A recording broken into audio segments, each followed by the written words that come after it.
What's going on, guys? JPP Duel here. Hope you guys are enjoying your Friday. And for today's matchup, we have an Adventure Pranks versus a 3-axis Crystron combo deck, who is going first. So let's get into the gameplay.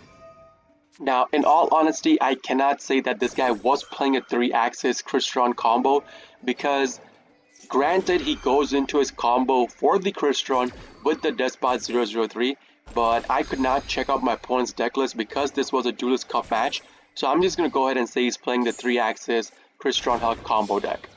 So he goes into his combo of Crystron Hulk. Again, people abuse this combo and Konami has not done anything about this, which I truly hate. So we had a nib in our hand and we could nib our opponent. So once he does all that, gets the Despots on the field, since he is playing Despots, once they get on the field, we are going to nib him. Now, since this guy was playing a 60 cards main deck, the chances of him having a crossout in his hand were pretty low, so my nib ended up going through. So I threw a rock at my opponent's face, it went through. Thankfully, he has nothing on the field aside from the token. He activates Pot of D, draws 2 cards, ends his turn. Now, since he did not set down any cards, this lets me to believe that maybe, just maybe, I'm not saying for sure, he has hand traps in his hand that he could have used on my turn once he sees me play Prank Kids. So we drew into a crossout, pretty great draw. I normal out Lampsey, start going into my combo. So far, no hand traps whatsoever. That means we are good to go. Now, usually when you see a Prank Kids player combo, when you are playing against them, what you want to do, if you have a nib in your hand, is that you want to throw the tactical nuke at them when they get the first doodle-doo on the field, and usually get the Fancy's resolution to get another card on the field, and you nib them. So on their 5th, you generally want to nib them. As to why, it's because if you allow your opponent to activate the doodle-doo's tribute and get cards back from the graveyard into their hand, and allow them to full combo before you nib them, if they have a way to combo extend, or usually with those cards getting back to their hand, they will probably have a way to combo extend to reset the board afterwards.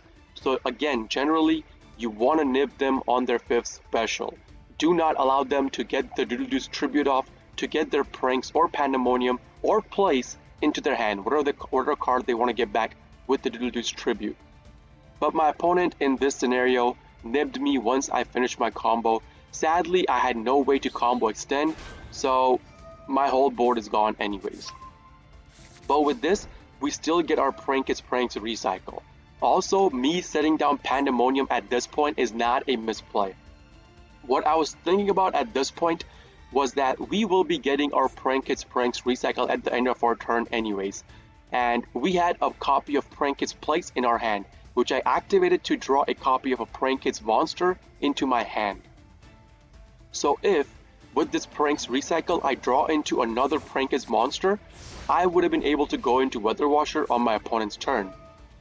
That would have been really good, allowing me to put my Bow Wow plus Doodle-Doo on the field, and we could have activated Bow Wow on our opponent's turn to get 2 cards into our hand to use as a combo starter card for our next turn. That was my whole idea of putting Pandemonium at this point. Again, not a misplay. Did not draw into it, we drew into a Lancia, so on our opponent's draw phase, we preemptively activate Artifact Lancia, because we know that he's playing cards that require banish to go into their combo. So with that, my opponent just goes in battle phase, kills off the nib token he gave me, sets down a card face down in the monster zone, ends his turn. With that, we put our Griffin on the field. Now, what I ended up drawing into was a Pandemonium, and yes, I still run 2 copies of Pandemonium. I have not switched down to 1 Pandemonium. Not a good card, but we had a combo starter card in our hand anyways. My opponent maxes me, to which we instantly retaliate using our crossout. Do not want to deal with the troubles of maxi. So we negate the maxi, we start going into our combo line. At this point, I'm hoping for my opponent to not have a way to stop my combo from going through. And at this point, he still did not have a way to stop my combo. But what ended up happening was that most of my combo cards that I used to go into my combo, basically my Prank Kids monster cards, most of them were in the graveyard. So what I decided to do was not bother with the whole Prankets combo, just that. I decided I'll just go into Predaplant, activate Predaplant to throw the Thunder Dragon Fusion in the graveyard and go into my Butler that way. So with that, the Fansies that was banished initially will be getting back to my main deck so I can go into that afterwards. We activate another Prankets place, we get a copy of Lampseas, and with this, we go into our battle phase, start popping our opponent's cards. Whack him in the face for 1k with our Predaplant as well, and I do end up setting my other copy of Pandemonium on the field as well. First of all, let's look at the Prankets Pranks recycle. I recycled one Meowmoo, one Doodledoo, and one Fansies. So you need your cards to combo climb with Prankets monsters if you have the cards in your hand. Meowmoo being your first link climb. And since I only run two Meowmoo and two Doodledoo, I needed my Prankets combo starter cards, combo going into cards in my extra deck so we can go into our combo again. So keep track of the cards you keep recycling. First of all, it's that. And the reason for setting down two Pandemoniums, it's not a stupid reason. It's because if people play targeted removal, back row removal, you want to have two copies of Pandemonium in that case. Because let's say the opponent is playing Cosmic Cyclone, he draws into it, or Twin Twisters, he draws into it. Those are back row removals your opponent can activate during draw or standby phase. So if you have two on the field, let's say the opponent wants to get rid of one back row set and maybe one Pranks with Twin Twisters, or if he has Cosmic Cyclone, let's say targets one face down back row set, which is your Pandemonium, and he banishes it, you still have another Pandemonium you can use to do stuff with. And also, let's say if the opponent draws into Lightning Storm or Raigeki, and he Raigekis or Lightning Storms my field, my Butler is not protected. I did not go through Bow Wow, so my Prankets monster cards are not immune to destruction through card effects. So if he does that, we could activate the Butler's floating effect, and then we could get the Bow Wow, activate Bow Wow, get two more cards from the graveyard into our hand, go into Weather Washer. So that is exactly what ends up happening. My opponent draws into a Lightning Storm, he Lightning Storms my whole monster zone, and since everything wasn't face-up attack, it gets wiped away. So with the Butler's floating effect, we get Bow Wow, activate Bow Wow, target two monsters in the graveyard, add them to our hand. So this way, we could still go into Weather Washer, and now our Prankets cards are immune to destruction through card effect, and whatever card we put on the field with Weather Washer will be immune to destruction through battle as well. Now my opponent goes into his combo again of Despot 003 normal into 001 special, and when I see this card, the Gizmek Uka, the Festive Fox of Fecundity, coming on the field, I know that I had to go into my Pandemonium play right now. So we chainlink our Pandemonium to that, and we go into our Weather Washer. The cards we put on the field with Weather Washer, again, are immune to destruction through battle. So once he puts his card on the field, this card will activate and target my Weather Washer, and he can special out a card with, I believe, same attribute or attack equal to his defense onto the field with this card's effect. And this is a targeted effect, meaning that once he starts a chain link, we will get the priority to get our graveyard activations. And since the Weather Washer's effect is a quick effect, we can chain link the Weather Washer's activation to our graveyard activations, effectively negating the special that my opponent was trying to do. So I do just that, send the Weather Washer to the graveyard, negate the special that my opponent was trying to do. With the Weather Washer, we put Bow Wow plus Doodledoo on the field, and we get two specials on the field from our graveyard activation. This card will end up burning me for 900 since it saw 3 specials on the field after it was put on the field, but we don't care about that. That's okay with me. 900 burn, not too much, not too big of a deal.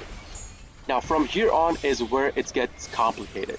He goes into his second copy of Aurora Dawn, activates it, gets his token, and with this, I believe he goes into his Sword Soul Sovereign. So the 2 Despots in his graveyard activate as well, again, to get them on the field. and then he takes all the tokens plus 1 Despot 001, goes into the Sword Soul Sovereign. Now this right here is what baffled me. I could not make heads or tails of what my opponent is about to do. You guys will understand when I say that and what I mean by that. He goes into battle phase and he tries to whack one of the 2 cards I have in the field immune to destruction through battle this turn. So he uses Sovereign into this. I understand that. You do not understand how Weather Watcher works. Okay, now you read your opponent's graveyards. You know how Weather Watcher works. You don't attack into these 2 cards, right? That's the usual response for a Yu-Gi-Oh! Master Duel player. No. He attacked into this once. Attacked into it twice. Attacked into it 3 times to try to kill it. Now, if you guys want to argue that this guy was trying to damage me for as much damage as possible, no, I cannot see your point in that because he still has the Sword Soul Sovereign's activation. Now see what he does. He goes into main phase 2, activates the Aurora Dawn, destroy 1 card on the field is what he selects. He selects the Sovereign for the card destruction to happen, which will trigger the Sovereign to banish a card to negate the destruction, and which will trigger the Sovereign again to banish a card from the field and the graveyard, right? So you guys saw the whole play happen.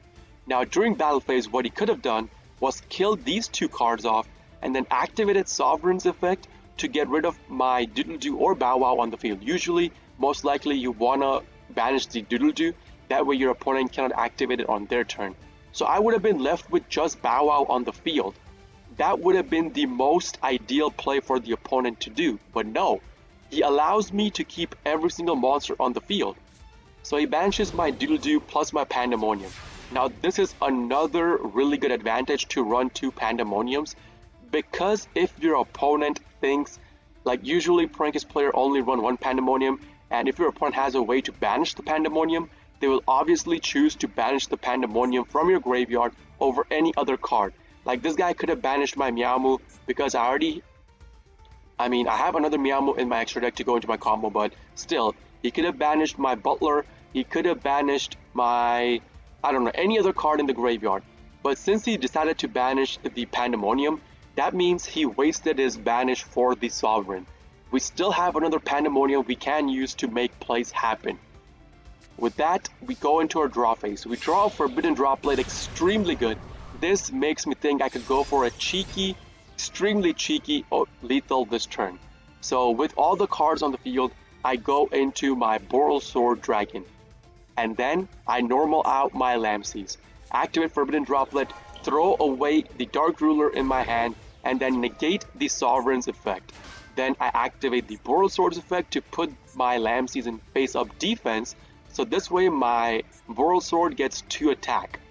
So first of all, we ram it into the Sovereign, yoink half its attack, and then bump it into the Aurora Dawn for the lethal. That's going to be the end of the game, guys. If you guys do like this kind of videos, please consider hitting the like button, subbing to my channel for more daily prank and video uploads, and if you guys are interested in the live version of all of this, I do live stream on Twitch, twitch.tv/jpbduel. Link along with my schedule and a link to my Discord will be in the video description itself for you guys to check out. This is JPBDuel signing off for today. I'll see you all in the next video. Peace!